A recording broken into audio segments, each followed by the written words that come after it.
Hello, everyone, and welcome to another episode of MHEDA Talks. I'm your host, Sherry Altergat, the Chief Experience Officer at the CX Edge.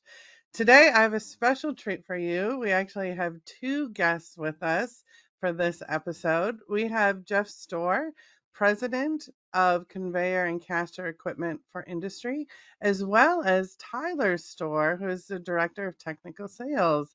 Welcome, both of you. Well, thank you, Sherry. Thanks for having us. Excited to be here. Yeah, thanks for making the time. And I always love having multiple people on the same episode because I think it adds some variety. But I also love having people from different generations on the same episode for the same reason. I think there's a lot of variety in that. So I'm really excited to jump into our conversation today.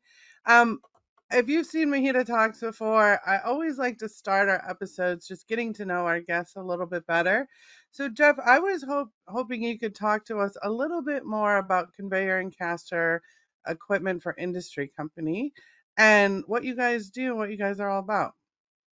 Well, thank you, Sherry.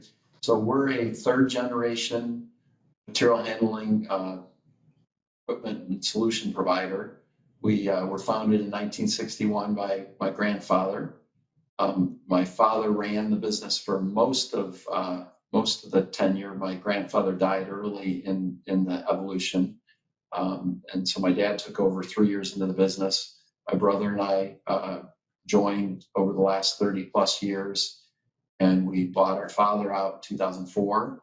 And officially, I'm the CEO, not the president. Trevor's the president. So just a small correction to that. But we're 50-50 partners, and we have joint responsibilities as well as separate focuses in our business. And being CEO and president kind of made us interchangeable to our employees, to our customers, and to our vendor partners. So that's kind of how we run it. We're a storage and handling solution provider that we really pride ourselves in improving material flow and safety for our customers. And I'm excited to share Tyler, who's sitting next to me, is part of the fourth generation, along with his brother Travis. They're kind of the future leadership of the business. So I'm very excited to take it to the fourth generation. That's amazing. And I really, truly love hearing those types of stories. I think they're fewer and farther between these days than they used to be. And to see such a strong business really building up that next generation of leaders is very impressive. So thank you for sharing that with us. I was hoping to get a little bit in, and maybe Jeff, you can kick us off with. I'm always curious how people got started in this business, but I think for you, the story makes a little bit more sense because of being a third generation company owner. So I always joke that most people don't wake up thinking they're, going to work in the material handling industry, but you might have had those thoughts from a young age. So how did you decide to really commit to this business? Sure. So being in a family business, it's always around. I, started when I was probably in kindergarten, first grade, putting bearings in wheels. And I remember my first paycheck was $4.50. I got a penny a wheel for producing what my dad probably made $1 a wheel on. But regardless, our father, Trevor's my father, Tyler's grandfather's philosophy was, we've got a family business opportunity. We can shape our own future, but you got to make sure you want it, and you have to make sure it's right for you. So I'd really prefer the two of you, being my brother and I, go out in the real world, get a job, kind of make your own way, and make sure you want to be part of the family business. So it's an unwritten but very well enforced rule in our family business that you have to go out and prove yourself first. So I worked for Parker Hannifin for 4 years as a technical sales representative. I have an engineering background, which fit really well into all the different things that Parker Hannifin, world leader in fluid power, and then Conveyor and Caster do. And so my brother Trevor worked for Shell Oil as sales and marketing, so brought that different experience. And then, I realized that I wanted more control over my future. So joining the family business gave me an opportunity to grow something for myself, for my family, and for our employees. That's great. And Tyler, I'm assuming that rule probably applied to you as well. Yes, it did. Uh, I kind of had the same upbringing as my dad. I was building casters back in the shop when I was very little. Worked there a little bit through high school before getting some other jobs, and then went off to college. Came back, worked one summer there, but kind of always had the material handling industry in mind because I went into college studying supply chain management. But from there, knowing the role you have to be outside of the company, I try to find the best fit for me. And the best fit, I've always wanted to come back to the company. So the best fit of what I can learn very quickly and very fast in that industry. So that's where I just decided to go and work for Amazon for 4 years or 4.5 years to try and get the most knowledge I can about the products that we sell and what it's like being an end user. That's such a fantastic rule that you have. I think that's really commendable and that's awesome to hear. Now, did your dad pay you more than a penny a wheel though, when you were working at a young age? It got up a lot higher than a penny wheel. It's either like 10 cents or 20 cents a wheel. It was a Whew, lot better than that. Either way, I was paying him. So right. yeah, if I gave him a little bit more in a paycheck, it meant I wasn't giving him a little bit more, for his social life. So it all Yeah. it all came out of the same pocket, It if all adds that makes sense. up. So, Tyler, I'm interested, and we're going to focus our conversation today a little bit more on automation. We'll talk about it at the end of the podcast. You guys are going to be hosting the automation forum for MHEDA coming up in October.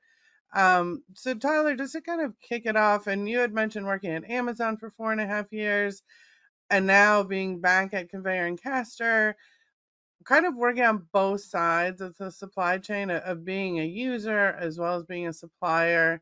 Um, what have you learned really on working both sides of the industry?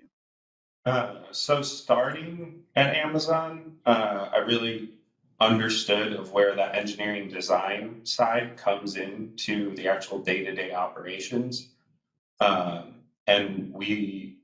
in 2020, I joined a team that launched a brand new robotics site down in Columbus. And there was a lot of issues when we went to go launch that site. So I kind of learned from the design and from the drawing side, seeing what they had planned and then seeing it in person, realizing that what they wanted and what they designed doesn't fully work. There's a lot of challenges in that, and I realize you got to work very closely with the end user or very closely with the operators and people working in the operation because they can see a lot of things that you might have not thought of. Uh, Mm. but Amazon has a rule that you cannot change anything in the building after launch for 90 days. So whatever is designed, whatever is there, whatever layout they have, you have to use that for the 90 days. So you're forced to use what engineering uh, pictured and what the design was meant to be, which also kind of helped me realize that maybe we did it this way and sometimes there's a better way to do it. But it also can really teach you what you're looking at when you look at the design, when you look at the drawing, and how it can be different when you actually have a person working in the area and running the operation. Mhm. But now coming here, I can kind of take what I learned in being an end user and seeing all the different systems.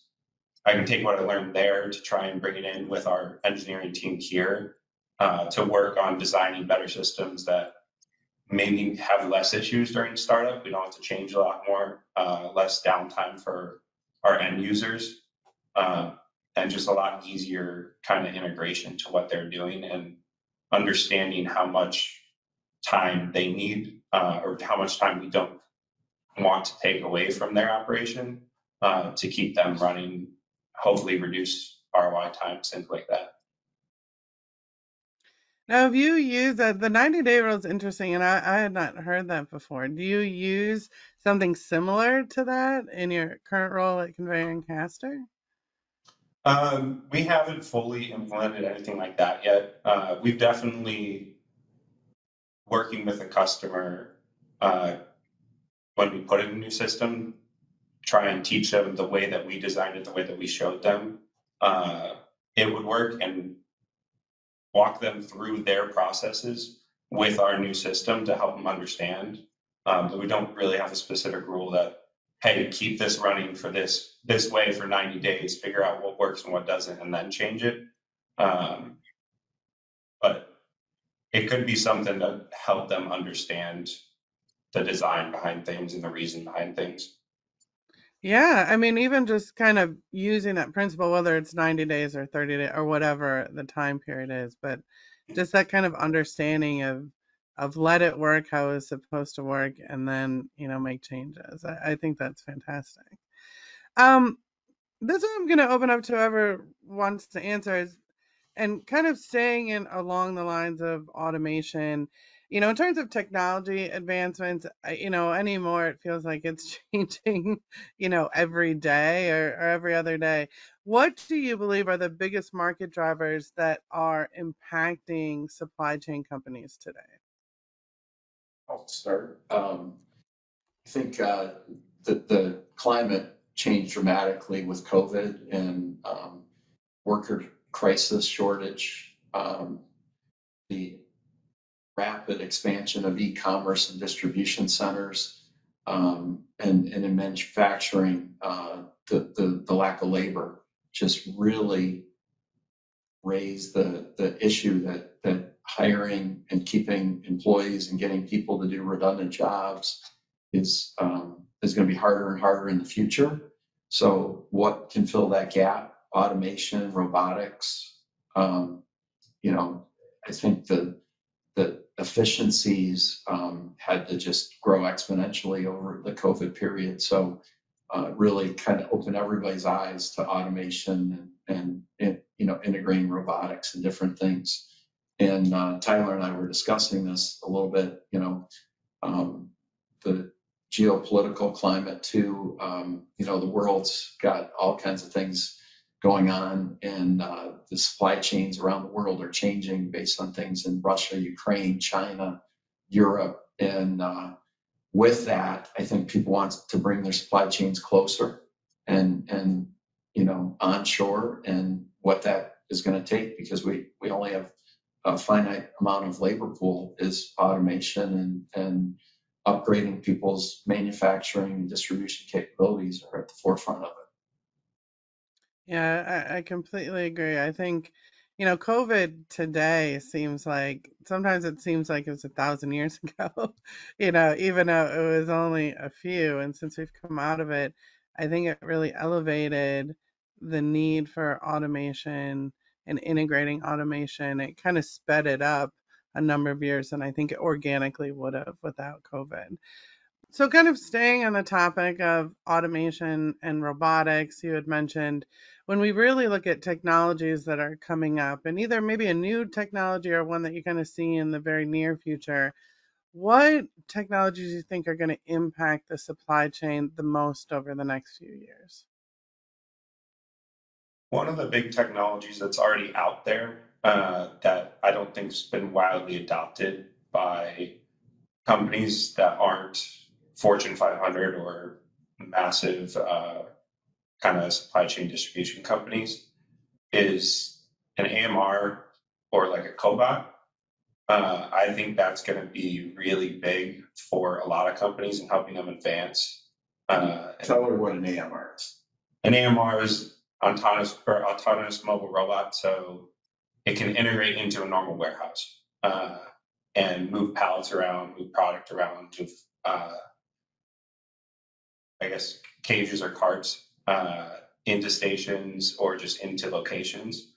And for a lot of companies, you can integrate AMRs without having to make a major investment or change your processes or change your building layout. You can simply put an AMR in to start moving pallets around instead of having a forklift driver move the pallet around. And can be really beneficial for a lot of companies to integrate that without having to make massive investments. So I see that as a major technology over the next coming years, with more and more people integrating that as a start for getting into automation and reducing their labor, or maybe taking that person and putting them into a more value added role rather than driving a pallet around. So, what do you think that that technology hasn't been as widely adopted as of yet? From what we've seen, I think people are still scared. They see robots and they don't understand them, they don't know them. I think there's still a feeling that one robot is massively expensive, and I don't think that's the case anymore. So it's trying to make them understand what kind of return they can get from putting in these robots and changing some of their processes. But I still think somebody hears robots and somebody thinks millions of dollars. Yeah. Yeah, I would agree. We also have a generation that grew up on Terminator. So I think that people are afraid of some of that. But everybody's afraid of something new. And I think dollars has a lot to do with it. And as the technology keeps getting better, things have gotten a lot less expensive than they had been in the past. So it's just kind of keeping with it. And it's been proven that some of those first adopters really have accelerated their business by doing that. So I think that's a great point. Um, what advice would you have for material handling companies that are looking to expand their automation solutions?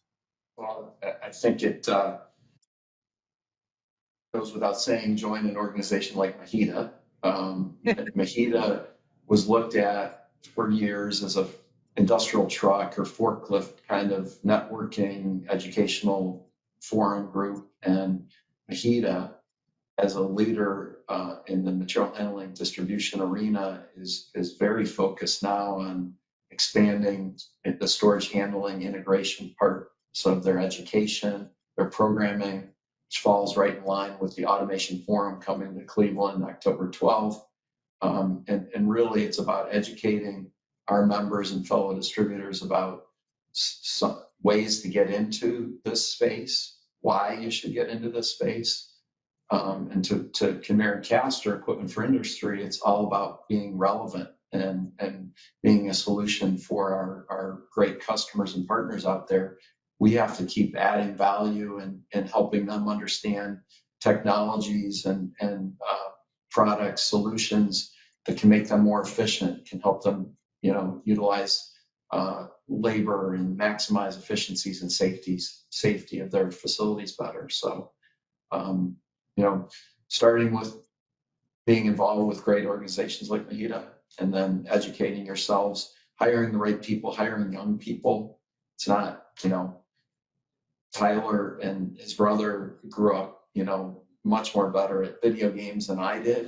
And I really was frustrated by them doing that at times, but it, helped them understand the role technology is going to play in our future. And so we've got to keep these young people and people that want to learn. It doesn't just have to be young people, but hiring the right people for these organizations that want to grow and help bring solutions to customers is what it's all about. Yeah, and I think Right. for some of the other companies that aren't fully ready to take the leap of hiring some people, or just jumping right into it, but want to kind of dip their toes, I would say. One of the best advice that we got was finding the right partners.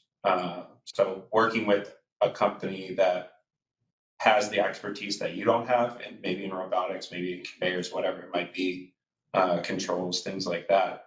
Finding that partner that can add value to what you do and what you offer your customers, but also for them, maybe they're not experts in racking, or maybe they're not experts in other aspects of material handling, and you can provide them your expertise in that area to add value to their customers. So it's really a strategic partnership where you guys are both working together, but finding the right people to work with in that aspect really helps you get further into these type of projects in this realm without trying to make a big investment into people and things like that. Yeah, Tyler makes a good point. That's one of the things that MHEDA has done for us. We're dipping our toe into certain parts of automation and integration, and parts of it we're pretty good at, parts of it we're learning. We're reaching out to other MHEDA members to help us on the journey. So, Jeff, I'm interested in how you mentioned you're dipping your toe in now, but how did those conversations start at Conveyor and Caster? And was there resistance to even dipping your toe in the automation world at all? So probably the biggest driver, yeah, Ty said, is our customers. You know, our customers are demanding that they work with companies that are giving them the latest technology and opportunity to improve efficiencies. So they're basically saying, if we want to be relevant in their supply chain, in their partner organization, you know, as a vendor partner, we better be adding value and giving them ideas. So it started, you know, in the last 10 years, really amped up in the last 5. And then Tyler joining us, you know, 2 years ago, he's really focused on what we need. He and our technical team are working with different vendor partners, other companies, to really figure out what we can offer to our customers. So it started with customers, but it really has to do with, if you want to be strategically involved in the supply chain long term, you better add value. And that's why we got into it. Great. Well, thank you for sharing that with me. And I'm not sure how many episodes of Mahita Talks you've watched already, but are you familiar with our lightning round? I'm not, but I'm not. Brenda, Okay. So, this is a very exciting part of the podcast. I have 10 questions that I'm going to ask you. We're going to start with Jeff, and then Tyler, you'll answer, and then Tyler, you'll answer, and then Jeff will go, but on the same question. This is just our way of getting to know you guys a little bit better. I think it's what's so great about the MHEDA community. And we always learn a little something from these. So if you guys are ready to enter the lightning round, I'm sure ready. sounds good. All right. I like to start off easy. We work our way to the harder questions. In which subject were you worst at in school? I'll go. English.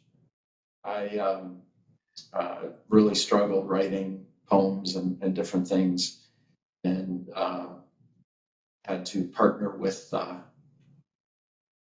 other people at school to help me get through some parts of college. I'll leave it at that. All right, that's fair. Tyler, how about you? So I was really good with numbers and problem solving, but I just was always a slow reader. I could not get through reading. So the English thing runs in the family. Yeah, Um, except that mom is a teacher, retired after 35 years this year, and she was good at proofreading the boys and Oh yeah. helping with English because she taught 6th grade English and math.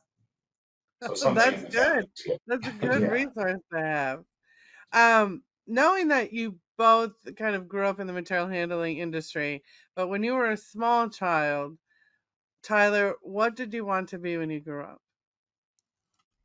Honestly, I think my dad might agree with me. I was always looking at the company. I always enjoyed going into the business and seeing things going on.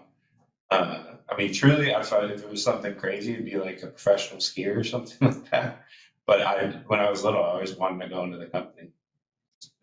that's true. His older brother never had an interest in joining the company. Made it pretty known to our family, and he is 31. He is got his MBA from Ohio State Fisher School, and he is a supply chain consultant for Deloitte. So he's sort of in the business, but he's Yeah, not in our business. And he you know, thinks he's smarter. He thinks he's smarter than us, but we beg to differ on the material handling supply chain stuff. It finds a way to catch up with you no matter Yeah, what. It will find you. exactly. Jeff, how about you? Was there something you really wanted to be when you grew up? When you were Yeah, a small child? I mean, it really, because it was from the day I was born, I knew I wanted to do something in sales. I'm a people person, and I was pretty sure going all the way through junior high, high school, college, for sure that I knew the path was our material handling business. And I actually switched majors freshman year from marketing to manufacturing engineering, knowing that having a technical degree would really help me throughout my career, even in sales. So we're All right, homegrown. Jeff, where would you go if you were invisible? I would go to the top of a mountain um, and, and ski down in powder in the Canadian Rockies. And I don't know why I have to be invisible to do that, but Yeah. that's just, yeah. Tyler, how about you? Uh, Honestly, I just try and sneak into like any concert or any sporting event that I'm nearby. Just go to every single Solid. one I can. Yeah, that one Better you do answer. need to be invisible. All right, Tyler, what's the first thing you notice about somebody when you first meet them? I would say their stance, like, or the way they kind of look at you, because working in Amazon, working with people, it kind of says a lot about what they're feeling. Jeff, how about you? Yeah, I want to make eye contact. I really learned at an early age, look in the eye and shake their hand firm. And, if you don't get it in return, you might not be able to trust that person. So I would say making eye contact All right, Jeff, what's one food you could never give up? is a good one. Um, I would have to say filet, of filet mignon. Tyler, how about you? Honestly, very similar. I love red meat. All right, Tyler, would you want to live forever? I think so. I can occupy my time pretty easily. I'm very easily entertained, so I think I could pass the years very easily. Be curious what the future looks like, and can I drive a flying car at some point? Jeff, how about you? I, Live um, forever. the older I get, the more I don't want to live forever, but I want to live a healthy life. And I'm really being blessed with a family business. I want to create generational, wealth and just, create something special for my family for generations to come. So it's not about wealth. It's about creating a tight knit, caring family, and that's really how our whole business is with all of our employees. But no, I don't need to live forever to do that. I want to turn it over to these guys and let them take it to new heights. And then if Tyler lives forever, you don't have to worry about the future generations Exactly. on you, It's his right? problem to worry about. All right, Jeff, what movie can you watch over and over again without getting sick of it? Top Gun. And I really like Top Gun Maverick. The original one, I'm assuming. I do. I love the original one, and I thought they did a phenomenal job with the remake, 30 years later. So both those movies, I saw Top Gun Maverick 3 times in movie theaters. I just really enjoy and get charged out of that. So Tyler, how about you? Um, this was one movie I really liked. Uh, I always liked the Marvel movies, but I always loved Guardians of the Galaxy. All right, Tyler, what's your hidden talent? Oh, wow.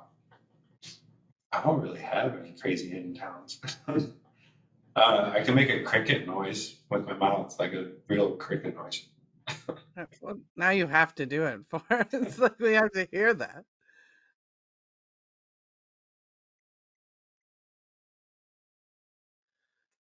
Not bad. I couldn't hear it, but I'll believe. I'll take your Uh, word for it. Yeah, thank you. my dad can hear. I think the speaker might struggle. Uh, Jeff, how about you? Do you got a hidden talent for us?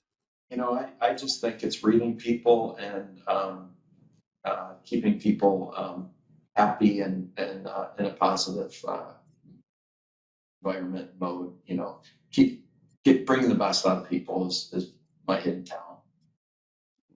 That's a CEO response right there. Well, that's half my job. All right, we're gonna end on this one. Jeff, if you were a ghost and could possess people, what would you make them do? Whatever I say, because well, yeah. So um, that's an interesting question. Yeah, I'm struggling. I go. All right, can he go All right, first? That one snuck up on me.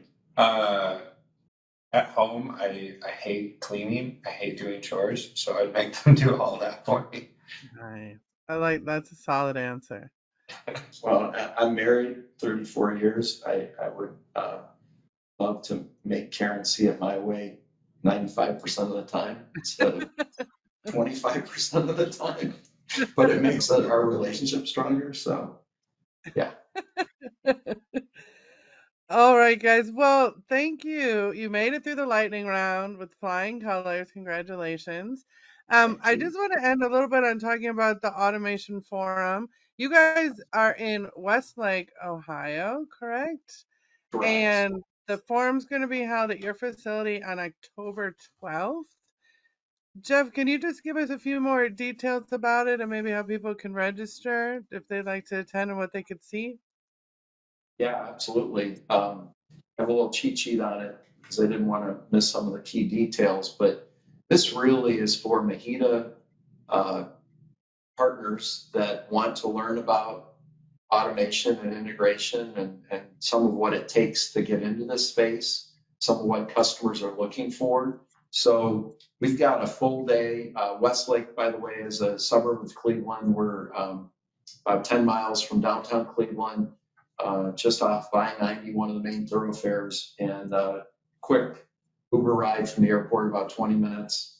We're we're going to have a very, very eventful day. We've got one of our own members and MHEDA board members, Darren Boyd from Advanced Equipment Company, kind of emceeing the event.